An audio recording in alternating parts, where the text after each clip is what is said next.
This is a podcast from the Business Times. Good evening. It's Thursday, July 2nd, 2026. Here's your market-focused daily closing bell update by the Business Times. Asian stocks fell today as investors took profits and rotated out of the major semiconductor players. The declines come on the heels of Wall Street's tech sell-off overnight. Both bond and currency markets await in anticipation of the earlier-than-usual U.S. jobs data released tonight, which could telegraph the direction of interest rates.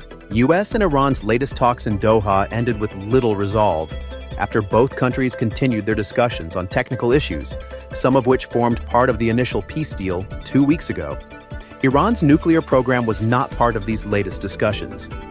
President Donald Trump praised the talks, saying the U.S. and Iran were getting along very well, while downplaying the possibility of a return to an all-out war between the two countries. Oil prices fell to 4-month lows, with Brent crude down 1.1% at $70.88, while U.S. West Texas Intermediate crude fell 1.2% to $67.74 a barrel. Analysts have highlighted growing expectations of an oil glut as crude continues to flow out of the strait.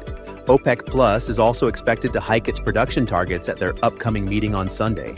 MSCI's broadest index of Asia-Pacific shares outside Japan dropped 1.2%, while Japan's Nikkei fell 1.4%. Bucking the trend was Hong Kong's Hang Seng Index, which gained 0.9%. South Korea's benchmark index led losses today, falling 4.8%.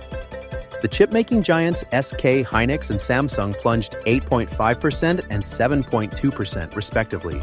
European shares look set for a steady start, with regional stock futures hovering near unchanged levels. Federal Reserve Chair Kevin Warsh appeared at the European Central Bank conference yesterday, saying that the Fed will stay the course on its 2% inflation goal and dismissed expectations of looser monetary policy despite President Donald Trump's renewed calls for lower interest rates.